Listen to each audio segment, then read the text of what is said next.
Ancient sites do harness energy. We're going to see a variety of sites that do this. The first one we're going to talk about is menhirs, or standing stones. And I want you to just primarily look at them.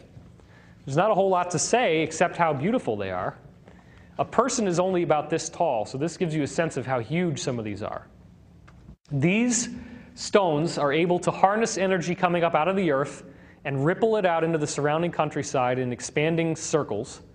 And that energy, as we're going to see, actually has positive benefits for people's health, has positive benefits for vitality. There's many, many things that these stones will do for you. And they harness an energy of consciousness, an energy that will actually help us to become more evolved, more intelligent, and more psychic. And it's just a phenomenal feat that they would actually be able to take these giant stones and get them to stand up like this in the first place. With the equipment that was supposedly available to them at the time, this is quite a stunning accomplishment. Dolmens are the next thing we're going to look at, and dolmens are actual cellars where you have stones built into a room. The purpose of these, and they are all over the place, they're in France, they're in Scotland, they're in Ireland, they're in England, is that you go inside and you meditate. And what it does is it captures energy from the earth and it concentrates it and focalizes it inside under this area here. And so you're sitting in there meditating and you get this big energy blast. And so look at that. Now how in the world, I mean the weight of this stone is so tremendous and it has stayed there for all these thousands of years. It never fell over, regardless of earthquakes or whatever happened. It's still there. And you can see another dolmen right over here. I mean, that's a side view of it, and here it is from the front. It's astonishing that they don't fall over, but yet they don't. Some of them are a lot more organized, where they actually have breathing holes, and then it's all kind of built in on itself. So this is a big cosmic energy chamber. You really get a big blast going in underneath one of these and meditating. The next one we're going to talk about is barrows. Barrows are mounds, and they exist in America as well as in England. The ones that I'm showing you now are all going to be in England. It doesn't look like much except just a big round dome. But the interesting part is, and you can see how pyramidal that one is, the interesting thing is that many of them have entrances, and you can actually go through the entrance and go inside, and there's a big round room inside. And you meditate inside the room, and once again, you get this big spiritual energy blast when you go in there. Now, they're not only single mounds, sometimes they become elongated mounds, and this is all related to tailoring the energy coming out of the earth. Henges are the ones that everybody is so familiar with and we love so dearly because of Stonehenge, but that's not the only one. This is a part of Avebury here, which is another henge. The sheep really like the energy the stones give off. Sometimes you get large stones that are just set up right but are not specifically tall and narrow like that. This is an example of a barrow and a henge. You have a henge in the front, and this is a barrow in the back with an entrance up here. Another example of a henge, another example. So you can see these don't just occur a couple times. They keep happening over and over again, and these are only the ones that are still standing. There's many others that have been buried. Now this is fascinating because this is the full outline of Avebury. Every single little dot in this entire serpent shape that you see here used to be a standing stone, and every single one of them still exists. They've dug them up from the ground. So this was an enormous serpent with a head and then the stomach that has eaten something. And this is Silbury Hill. So what you actually have here, if you notice the triangular relationship between these areas, is all these stones and the mound are all built to focus energy here and here primarily. It sends the energy into this area where a large gathering of people happen, and it acts as a consciousness-enhancing technology, which we now have lost access to in the West. And this, of course, is Stonehenge, the most famous group of these standing stones of all. Quite beautiful, tongue and groove lintels that stand on top of the menhirs. This is what it looked like when it was first built, and you can see that every single one of those stones was there, and they've just fallen apart over time. And then over time, these post holes were dug that allowed them to calculate eclipses and planetary cycles and all sorts of things. Now the next question is, are these ancient structures connected? And the science that will help us to understand this is ley lines. Sir Alfred Watkins was the modern pioneer to discover how ancient sites all come together on uniform blueprints. In 1920s, he found that ancient holy sites could line up in straight lines. He called them lays. The sites from extremely different ages, millennia apart, were all aligned together, including Neolithic, Bronze Age, Iron Age, and the Christian era. So here he is with his camera, and he would actually take pictures of long distances and calculate how straight the lines were, and they were amazingly accurate. Now look at this.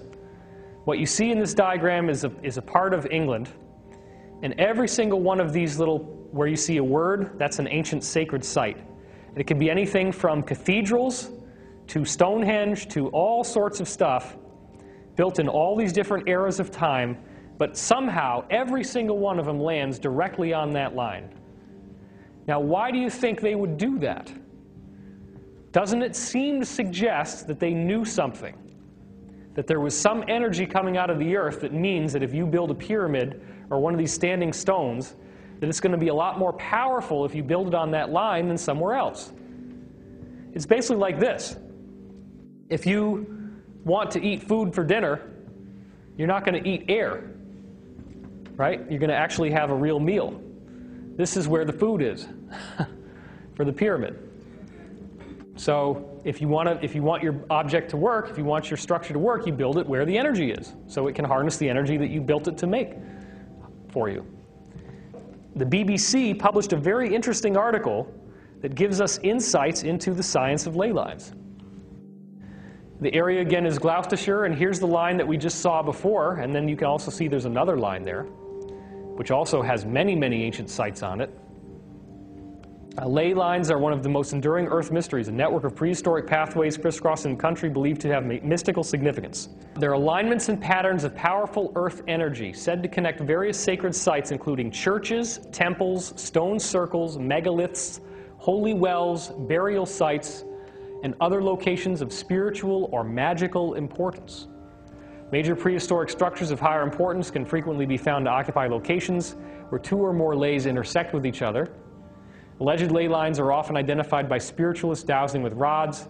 These methods are questionable in their accuracy, so the alleged placement of ley lines should be treated with some skepticism. Well, thankfully, that might have been true if all you had was dowsing, but what we actually have is a worldwide map of all the ley lines and why they're there, because it's all based on geometry. We're going to get to that right now. Hyperdimensional grid effects. The first place that we go to understand how all these ley lines connect together around the world is we got to find where all the weirdest stuff happens on the planet. Ivan Sanderson did that by investigating a massive number of disappearances of ships, which is marine, and aircraft.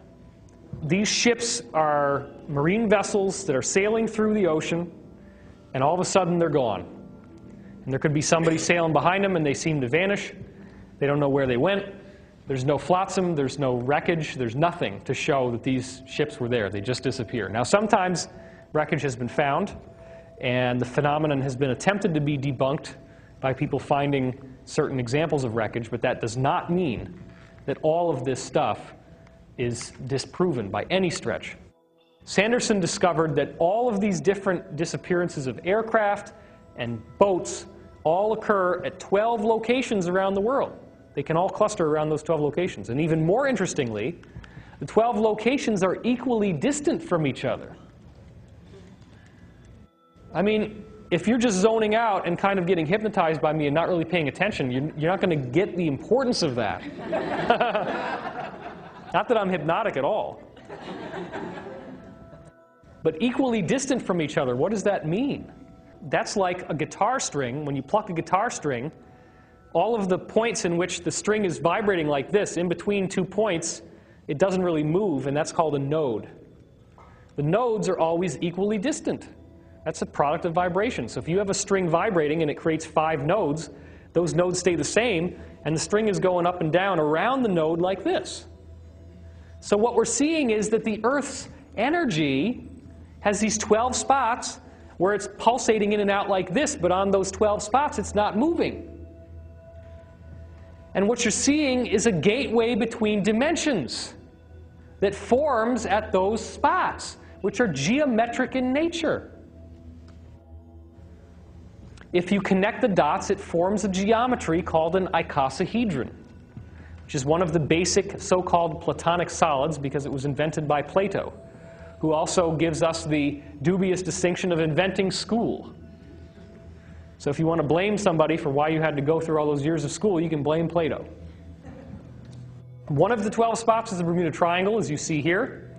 Here they are laid out along the Earth. You can see this is the Devil's Triangle here in Japan. This is Easter Island down here. You have another one off Rio de Janeiro in Brazil. You have another one down here around Africa. That's the groovy stuff that's happened with the Himalayas. All the stories of the masters of the Far East, the masters and teachings of the Far East, Baird Spalding. He's got all that stuff about ascended masters. You have weird stuff that's happening with sightings in Africa, dinosaur sightings here. This is another disappearance spot. Most of the rest of them, as you can see, are in the ocean. The only two that are on land are in Africa and here in the Himalayas. You had a question? Isn't that where that one in the Pacific goes? Isn't that where the Great Garbage Patch is sitting? Yes, actually that's true. The Great Garbage Patch is right over here because this is an area in which all the ocean currents circulate called the doldrums. Because you don't want to sail through that, there's no wind there.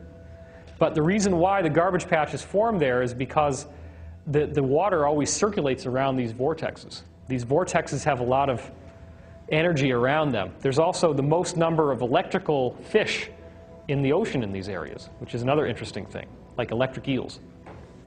Now, if you actually look at the whole Earth together, you get the icosahedron. That's the shape. That's how they all connect together. So this is a geometry. Now, the reason why this is important is that this geometry will form naturally if you vibrate liquid with a pure sound frequency.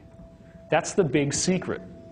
A pure sound frequency, like one of the white keys on the piano, you play that frequency into the water, whatever the water is. In this case, it's the energy that behaves like water, but it's the same principle. But you can do it with regular water, and you get that geometry showing up in the water when you play these sound frequencies.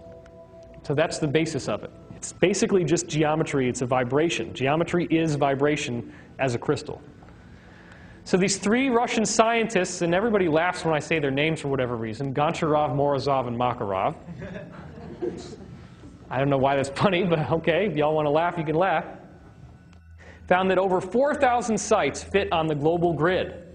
And the global grid that they found, they started with Ivan Sanderson's basic 12 points, the icosahedron, and then they simply added in another geometry called a dodecahedron.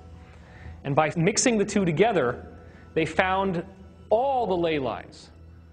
They found a way in which everything that has ever been built that looks like it's built to harness this energy, including Chinese temples, pagodas, Stonehenge, dolmens, menhirs, all the stuff I was showing you, cathedrals, all around the world, Easter Island, the mound builders in America, you name it. They found 4,000 of these kinds of sites, and every single one of them was on this grid. So the whole world knew how to use this technology back then, and it's been lost. This is the most advanced version of the grid that we now have, called Becker-Hagen's, and this is where the black spots are the original 12 nodes of Ivan Sanderson's grid. And then you see how it's evolved with, you now have two icosahedras together, one that is out of phase with the other, and that's what creates these 120 different triangles that form the grid. It's called the Unified Vector Geometry 120 Polyhedron, or UVG 120. That's the long name for it, but the simple name is Becker-Hagen's grid, which is a lot easier to say. Question. Yeah? Are there any here in the United States? Oh yeah, if you look at the United States on the Becker-Hagen's grid, what's the first big node that you see? It's right around Los Angeles in Baja California there. So this is why there's so many people in Los Angeles, why it's such a huge population center, because we like to be near these nodes. They feel good, and they create a lot of energy. I'm very energized by living in LA. We're in this area right now. We're on this node right now where this talk is happening. The other big one, of course, is right off Florida. And look at this. The lines, again, are very important, and that line shoots straight up the east coast of the United States. So everybody on the East Coast, the whole East Coast megalopolis is all feeding off of that line. And then when people get old and they get sick, what do? They want to move to Florida. Why do they want to move to Florida? Because they feel healthier. Why do they get healthier? Because they're on the node. And the node feeds your DNA. There's Hawaii, okay? And what we know is that Hawaii is right on one of the nodes, and the cancer rates in Hawaii are dramatically lower than anywhere else in the world. Dramatically lower. We also find out that in Washington, D.C., the cancer rates are much lower. So the people that decided where to put the capital of the United States made darn sure that they used this grid, because what you have is a lot of these politicians, and they leave, like I think Richard Hoagland talks about Sam Donaldson as one example, that he left Washington, D.C. and died very soon afterwards. Because in D.C. they have a grid node that gives you a lot of energy that helps you heal. Now what you can also see here is grid effects in which the landmass is being sculpted by these geometric forces. These lines are not arbitrary. You can see these island chains that fit perfectly in a grand circle. You connect these nodes on the grid together. You see how they all fit together. Now the Germans discovered that there were some houses where the energy was really bad and people were getting sick and dying. 1920s in Germany with the dowsers discovered that more people got cancer in these certain houses, and they revealed from their dowsing, which I believe is credible, that the houses had veins of water running underneath them. The neighboring houses did not have two rivers that crossed together under the house. So it's when these two rivers of water crossed together that you were getting these negative effects that actually diminished your health. And apparently the reason why is that when you have two rivers crossing over each other underground, that they draw energy, that it creates an energetic friction that scrambles the field and actually scrambles your field and creates cancer. So it's not always healthy. Sometimes it can be unhealthy. So can we prove the sites harnessed usable energy? Well, obviously somebody thought so, because every single daggone site that you can find out of 4,000 in the world, all were built on this grid. If the grid doesn't mean anything, then why did they do that? Obviously there's a reason. The grid can be shown to have shaped the continents for where they are now, and clearly there was a usable energy that they were harnessing in order to bother to build the pyramid in the first place. I mean, it's not exactly an easy thing to build these pyramids. These stones are weighing hundreds of tons. Some of them are bigger than 18-wheelers. They're much bigger than 18-wheelers. They're the size of small buildings, a single stone. We can't even lift them now. We don't have any crane in the world that's big enough to lift these stones. Why did they bother to do it? And if they're doing it, why would they do it on this specific spot on a grid? What's the point? The point is that they're using energy. Well, if they're using energy, then how can we prove that? I'm not just going to ask you to take my word for it. I want scientific proof that shows me what they're doing and how we can use that technology today to help the world. Is that not a good idea? I mean, that's a great idea. Because if we can use this technology today, then we might be able to solve some problems that we have on the earth, including the energy crisis. And we may be able to find new ways to keep people healthy. Because, as you can see, the Krebs houses in Germany would actually make people very unhealthy, and other sites were very much associated with health. That's why they built the dolmens and the menhirs and the barrows. These were meditation spots. So in Russia, they now have done research with pyramids that holds the key to explaining all this stuff in a way that we can make sense out of. What you're seeing here on the bottom is people, and this is a 144-foot tall pyramid built out of fiberglass and PVC pipe. PVC pipe on the inside, as you can see here, and then these are the sheets of fiberglass on an angle going up the inside. An amazing, amazing structure that has many, many interesting things that happen once you've built it, both inside and outside. This is not simply something that you get to look at and say, wow, it's a pyramid, it's cool. This is a working technology that they have studied scientifically. And by the way, this is not woo-woo science. These are the same people that were in the military-industrial complex of the Soviet Union who, after the fall of the Iron Curtain in 1990-91 timeframe, still had the facilities, still had the communist government paying them a monthly salary, but didn't have anything to do because the military-industrial complex no longer existed as it once did. So they still have the labs, they still have a salary, and they can study whatever the heck they want. So because they had this whole background of research, they built pyramids. And they studied the science of pyramids, and they came up with some amazing research. So here are some smaller examples. You can see they were built in the countryside. This one obviously is a lot shorter. Now let's take a look at some of the things that they found. If you build one of these pyramids over an oil well, you get 25% more productivity out of the oil well. It's amazing. And you get 25% fewer contaminants in the oil. They found incredible healing results. First of all, if you take a poisonous substance and you store it inside the pyramid, the chemical makeup of the substance changes, and it's no longer toxic to the body. The pyramid is harnessing the very energy of life, the energy that keeps things alive and keeps things healthy.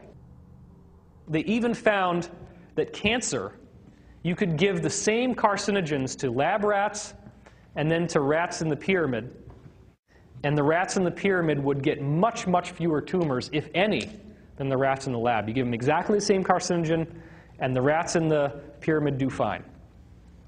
The same thing was true with typhoid fever, diabetes, all this kinds of stuff. In the pyramid, there was no problem. There was a 400% increase in the productivity of seeds that were stored in the pyramid. That's another amazing effect. All you got to do is take seeds and scatter them into the pyramid, and then leave them there for a while, and then start planting them. And the plants are 400% bigger than the same seeds that were not put in the pyramid, over and over again. So it's like that whole, the seed itself and the plant that grows from it has been supercharged by this energy in a very fascinating way. There was strong electrical activity generated at the top of the pyramid, meaning that you could actually put a battery pile, like a battery charger up there, which is just positive, negative in a big solution, and it starts generating electrical current, and you can power your house with it. Now this is where it gets really interesting, because what they also found was that earthquakes did not happen anymore as these big, nasty, catastrophic events. They only got small little quakes that didn't cause any trouble to the land. Now, if the ancients are building pyramids all over the world, and we know that Atlantis sank, then do you think that maybe they were trying to make sure that that didn't happen again? Or, an even more interesting idea is, what if the ancients knew that Atlantis was going to sink, and they were in a mad dash to try to stop it from happening by building pyramids around the world, and they didn't get the network finished in time? That's another possibility. We don't really know which one it is. There was also an enormous column of energy detectable around the pyramid in the atmosphere, hundreds of miles wide. And this column of energy would actually deflect severe weather. You would have a storm coming in, and there's this big circle that forms around the pyramid, this energetic circle. And the storm just goes right around the circle. It's incredible. So, what does this start telling us about the nature of weather? Think about that for a minute. What is weather? What is a severe weather activity?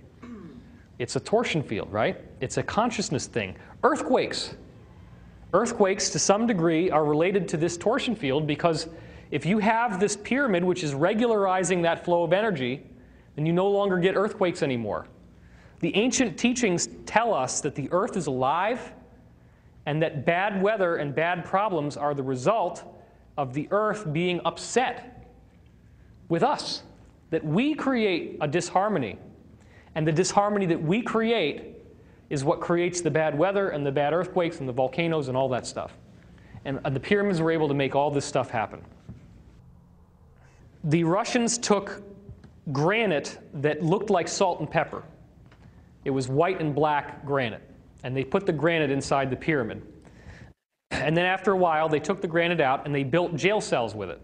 And what they found was that the prisoners who stayed in the jail cells made out of this specific granite were much more well-behaved than the other prisoners. The prisons that were built, where the cells were built with this granite, those prisoners in those prisons they all got off of alcohol and drugs. They all started to get along with each other much more than the others. And the problem is that the translation was bad, and we thought that it was actually salt and pepper that they were feeding the prisoners. But it turns out that salt and pepper is actually granite. So that's a mistake. So this proves that there is a connection between the consciousness of humanity and the consciousness of the earth. Earth changes are not something that's happening randomly. We're also, oh my God, global warming, what are we going to do? Oh, we got to use solar power and stop driving cars and stuff. Well, obviously we should figure out how to get cars running on water, and I was talking to you about that technology. That already exists. We could desalinate the oceans very easily with some of these technologies. But global warming is an energetic phenomenon. And it's a phenomenon that, as I said, is occurring throughout the solar system. It proves there's a connection between earthquakes and consciousness. It proves that there's a connection between severe weather and consciousness. And it proves that our consciousness is directly affecting the earth. So that's a very significant piece of information for us to have, because it gives us the power back. We're no longer out there expecting that these things cannot be dealt with, that there's really nothing we can do. We do have the control. We do have the power. And it comes from pursuing the truth within ourselves.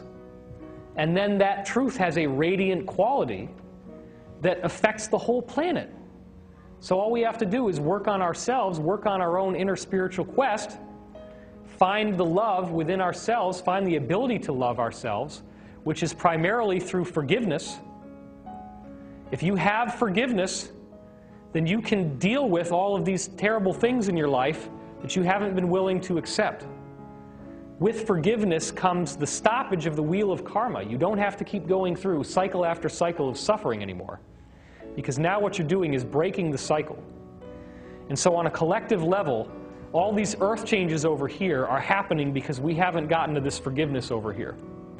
And when we master this, then these synthesize together, and we won't have earth changes anymore. That's part of what 2012 is about. The Law of One series, My Spiritual Backbone, says very clearly, there are no more earth changes after 2012. All of the scary stuff that's happening stops. So regardless of what you believe is going to happen, if you buy into the Law of One, and if you follow my work, you know how strongly I do, because there's a lot of science that backs up what was in those books. The books were channeled in 1981, and there's a lot of stuff that came out since then that validates point for point what's in those books, and it's way too long to explain right now.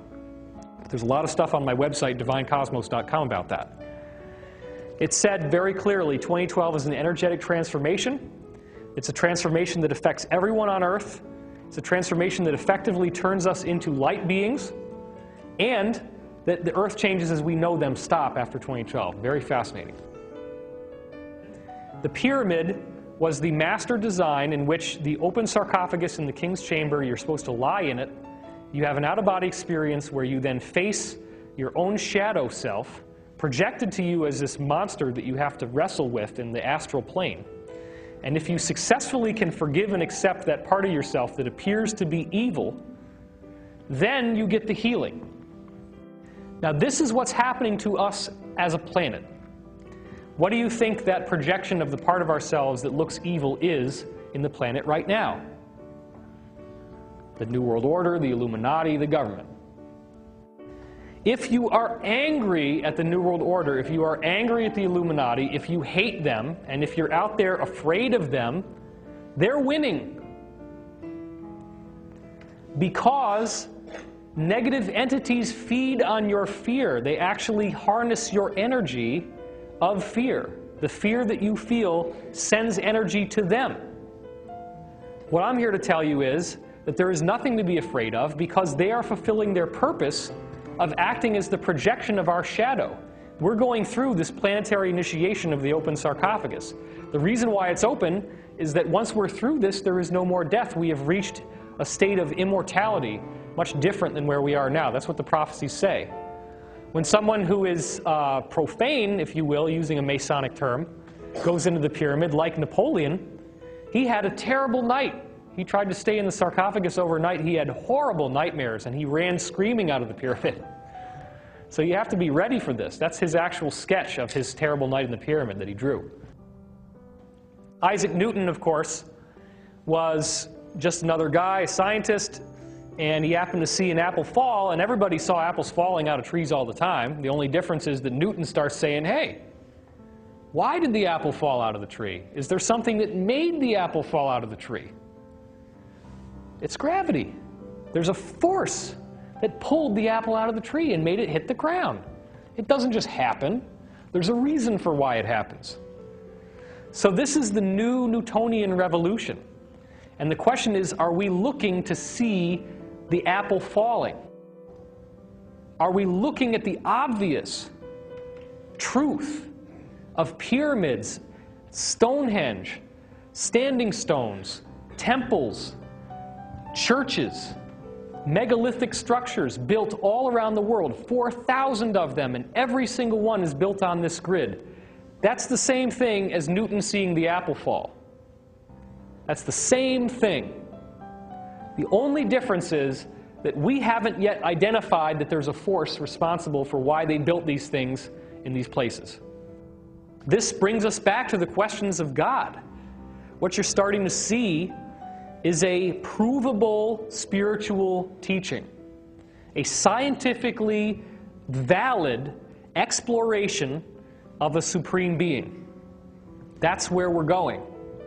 Religion doesn't need to be there except as a way to organize your understanding of a one infinite creator. You can go into this atheistic and look at it strictly scientifically and come to the conclusion that there must be some intelligence to the universe. And that's one of the problems, is that the word intelligent design has now been irrevocably intertwined with creationist biblical teaching. And that should not happen, because many people who are proponents of intelligent design are not buying into mainstream Christian theology. But what's happened is that either you're a scientist, which means you don't believe any of this stuff, or you're a religious nutcase. But there's a middle ground, and that's the thing, is the ancients knew this. And then you have groups like the Masonic Order, which have taken all these ancient traditions, like on the back of the dollar bill, and they make it secret, but they hide it right out in front of you. They've shown you the pyramid, right? They're showing you the eye going down. Obviously, they think that's really important because it's one. They have the word one on the dollar everywhere, one God, right? It's the one God. George Washington's eye is directly in the middle of the dollar on the front. If you go and take a look, you'll see that. Because there's a little painting in the top of the U.S. Capitol dome. If you sit on your back and you look up at the top of the Capitol, there's a painting up there, a fresco, called The Apotheosis of George Washington, in which he is positioned on a rainbow because they believe that he ascended after he was president of the United States and that he became a god, because they believe themselves to be gods where no one else is. And so what happens is they do not want us to know this, because if we knew that the pyramid could bring us to a godlike state, then we would start building them and we'd start using them, and they don't want us to have the technology. So they flaunt it right in front of you. They put it on the dollar bill, and they build the largest building in Washington, D.C. is what? The Washington Monument, which is what? It's a big obelisk. It's the same thing as the menhir, the standing stone, intended to ripple out energy into the surrounding city. You have a question?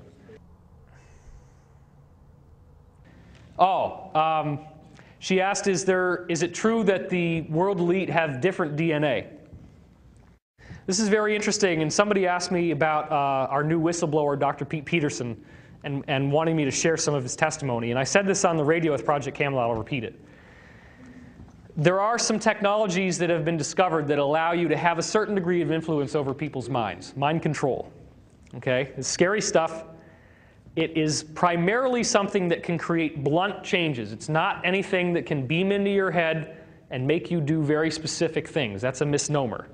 But it is possible to make a rough change to the way that people feel using certain types of energy based on these technologies.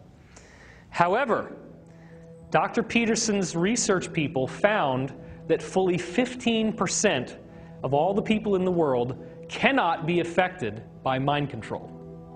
Ever. Ever. Now, we got this from the highest level of the Black Ops community. They cannot be affected at all, ever. They developed a technology to make sure that if you're not part of that 15%, that you become part of that 15% who can never be affected by mind control. The technology is very simple, and they gave it to all the world leaders and all the Illuminati politicians. And they would hide it under their shirt lapel. See, I don't have one, because I'm not in there, all right? I'm just proving it right now.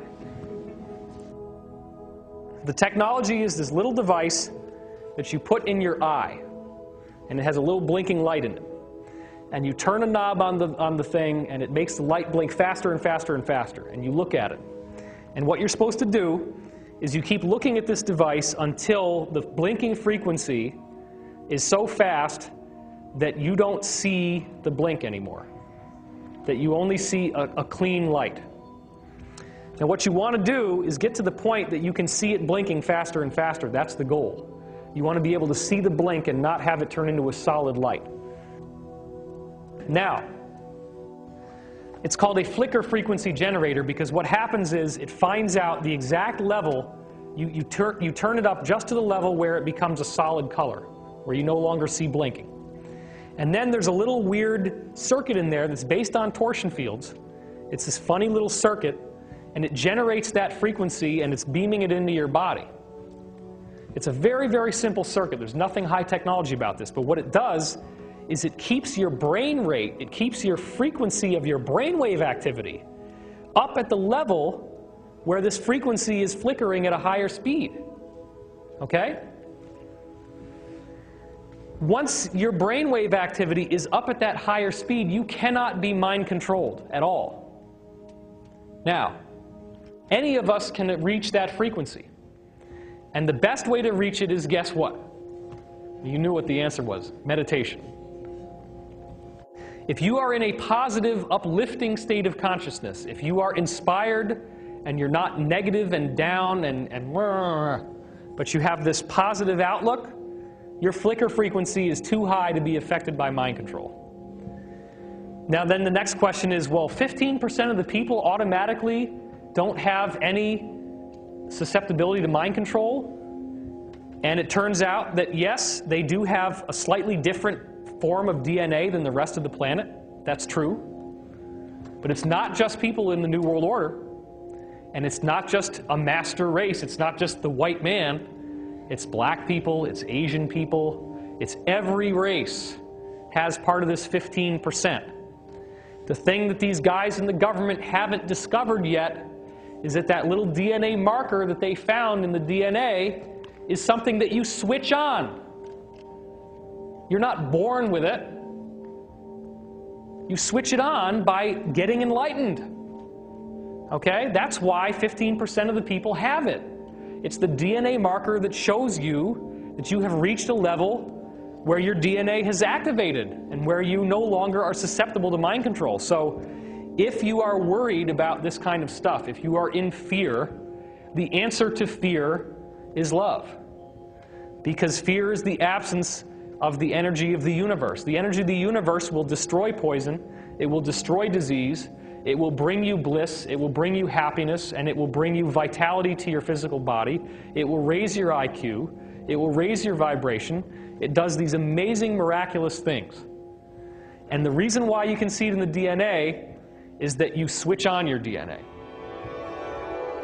We're going to look for a moment at crop circles, and I'm going to show you some patterns in the crops that actually predict this type of change happening in the world, that there's a DNA change going on. First of all, I want to make it clear that crop circles have existed for a long, long time. If you go back to 815 AD in France, back then there was no church and state separation. The church was the government. That's got to suck.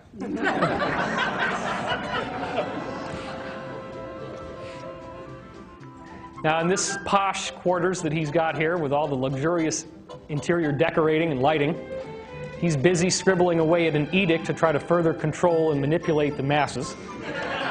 And the edict is called "Against the Foolish Opinion of the Masses About Hail and Thunder." This is basically the 815 AD version of swamp gas, because they believed in cloud ships ships in the sky like boats, but they're in the clouds, from what they called Magonia, that were flattening crops into circles as a ransom to protect against bad weather. So what they felt was that these cloud ships were giving them good weather, that these cloud ships were making sure the weather was good. But hey, if you want me to give you good weather, you need to give me something. Let me flatten these crops down into beautiful little circles for you. It doesn't really make a whole lot of sense, but they were pagans and they were running around naked in the forest, so we got to kind of give them some credit where credit is due. So he had to issue a prohibition against locals taking seeds out of the crop circles because they wanted to use them in fertility rituals. Why do you think they did? Because these crop circles were totally energized. And when you built something out of them and you ran through it, man, you got a big, big charge of energy. It's amazing. So that's why he spent so much time having to defend the farmers, because the farmers were getting so angry about everybody taking out the crops from their crop circles that they actually had to complain to the government and make a government edict that says you can't do it. In the 12th century, you see reports of fairy rings, which they call the ring of daisies caused by elves dancing. I found this 1880 illustration actually showing the fairies running around in a circle, stamping down the grass. Very fascinating, because this is the crop circle. That's how they believed it was being made. And in 1678, you have this legend of the mowing devil, in which a farmer hired a mower to mow down his crops. And the mower says, I want $2,000 to mow down this crop, even though it's only going to take me, a day. And the farmer's like, $2,000? You out of your mind? I mean, I'm just making it into conventional terms, just to try to make it more accessible to us. I'd rather have the devil mow my crops down than you. And he goes to bed that night, and the whole field lights up like it's on fire. Oh boy, something's going on out there. Am I going to lose all my crops? Is it burning? Then he goes outside the next day after all this fire, or what he thought was fire, this brilliant white light, and a perfect circle had appeared in the crop, so neatly mowed that no mortal man could have done it. So this obviously scared the crap out of him. And so, of course, being in the 1600s, it's the devil. It's got to be the devil. Got to be. And so they actually illustrated the devil going around with his little sickle and chopping the crops down. In the same period of the 1600s, Dr. Robert Plot was also looking into crop circles, among many other forms of research. He was one of the first paleontologists who was digging up dinosaur fossils and trying to make sense out of what this was. And so when he dug up a particular fossil, he thought that he was seeing the scrotum of a giant. So he is our first homoerotic paleontologist. And yes, that would be an enormous boner. This is actually the hip bone of a megalosaurus, so you can imagine how well hung this giant was. Oh my God. And what he was doing is he was drawing the crop circles that were showing up in the English countryside. And they're not just circles. Look at this. And this is his really, really silly hypothesis where he says, oh, well, there is a square gust of wind which drew this perfect square in the ground, of course. That's how it works. What you're seeing is that the modern theory has really not gotten a whole lot better than this. We haven't really grown much in 400 years in mainstream science, because some of the English say that the crop circles are nothing more than an army of hedgehogs running round and round. Literally. I mean, that's one of the arguments of what was causing this to happen. He also found that the soil became much more dry and loose than ordinary, and that it had a white horror on it. I'm not even going there, so don't even... Much like moldy bread with a musty, rancid smell, but to the taste insipid, meaning it didn't taste bad. Now, that's a heck of a scientist, man. Ugh. You can imagine. That's brave. He's a real trooper. Here's what's fascinating. Dr. Gil Levengood documented exactly the same thing in the 1990s, because you have a technology that is zapping the water out of the soil, which makes the soil get super dehydrated, which is why it gets so dry and crumbly, right? All the moisture's gone. Because the technology is pulling the water out of the soil to make sure that the crops don't do what? Catch on fire. That's why some of the other research that's been done has shown that there are natural underground water aquifers where the crop circles are being formed. And when a crop circle comes down, all the water under the ground goes away. Why? Because the water is being pulled out with an advanced technology to stop the crop from burning up. That's what's going on. Now, in the late 1940s, William Cyril Williams actually saw a whirlwind touch the ground and form a circle. In only a couple seconds, the wheat fell down and produced a sharp-edged circle 3 to 4 meters in diameter. That's in the late 1940s. So here we have a guy who's seeing what he thinks of as a whirlwind, meaning that he's seeing objects spinning around. And this perfect circle shows up in the ground. That's the 1940s.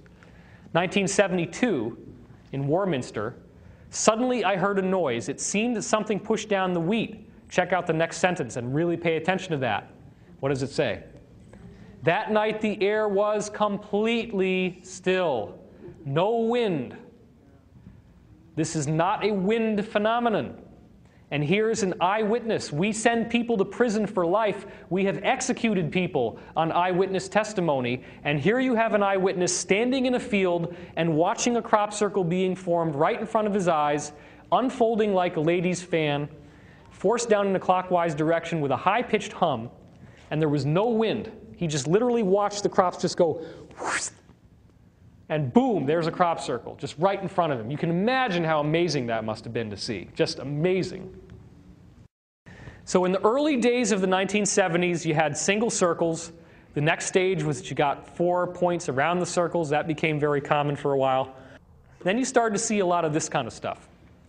And for a while, people didn't know what that was. But then we looked back into ancient iconography, and we found that it was a symbol of the pregnant mother goddess. What do you think they're telling us by giving it to us in the earth, in crops from the earth? Could it be that the earth itself is pregnant, that the mother earth is giving birth to a new age, that's what this 2012 thing is about again? The same people that built the pyramids and gave us the year 2012 in the pyramid and gave it to us in the Mayan calendar. If you believe that the Mayan calendar was built not by the Mayans, but by the people who were helping the Mayans? Could it be that they would now be coming back for the last 1,200 years since 815 AD, making crop circles, and then telling us, look at 2012. But did they tell us, look at 2012? And the answer is yes. We're going to get to that in a second. Now check this out. In case you didn't think that it was the goddess, they came back a couple years ago and said, nope, it's the goddess. There she is. Here you see 3 pregnant goddesses, 1, 2, 3. And actually that could be one over there too. This came through in 1990. It was on the cover of the Led Zeppelin box set, which I got for Christmas in 1990. I had no idea that that was real. I thought it was just something they'd made out of a carpet or something. I had no idea it was actually crops. 1991, you've seen me talk a great deal about this in my other articles, the Barbary Castle Formation, which appears to be saying first dimension, second dimension, third dimension, fourth dimension, that this is a dimensional shift. Because first you have just the point in the void, then you have the rotation in 2 dimensions where it starts to fan out, and then it becomes 3-dimensional. If you connect these lines together, you have what looks like a pyramid.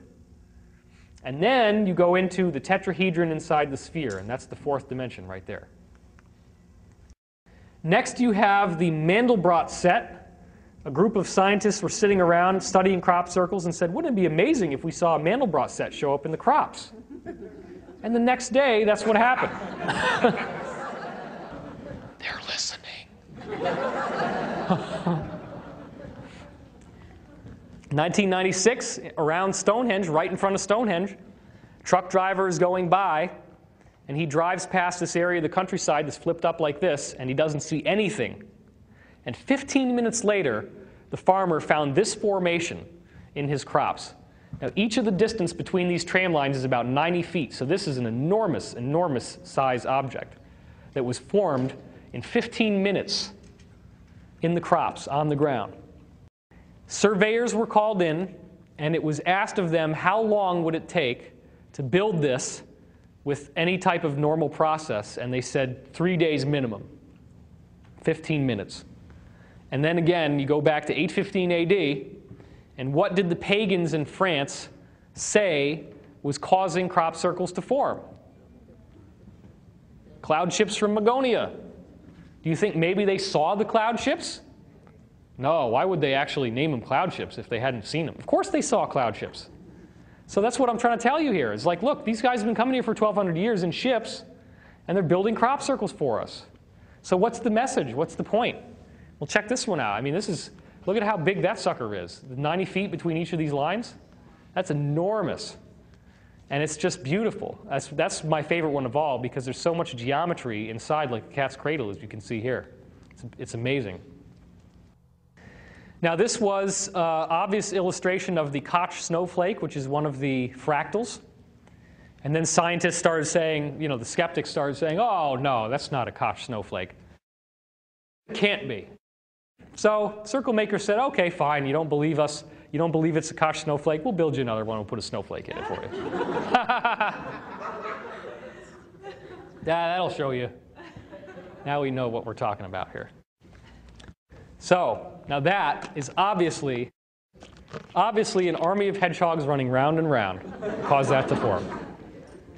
This last formation is my favorite one of all because to suggest that anybody could have hoaxed that mandala with anything they could do on the ground, it's crazy to think that that could have been done by people with any type of land equipment. I mean, these are crops. We're talking about stalks of wheat. And how in the world do you get it that precise? There isn't one mistake. If you look at it and you really study the flow pattern, there's no mistakes in that sucker. It is perfect. How the heck could that have been done? How the heck could it have been done in 815 AD? Because it's ETs, because it's not from us, obviously. Now, are these circles just showing us pretty colors and pretty patterns, or are they actually giving us a message? The answer is yes. The message is genetic change, evolution. Look at this. 1991, you see chromosomes, but more importantly, you see chromosomes breaking. That's what happens right before the cell divides. The cell division is what creates new life.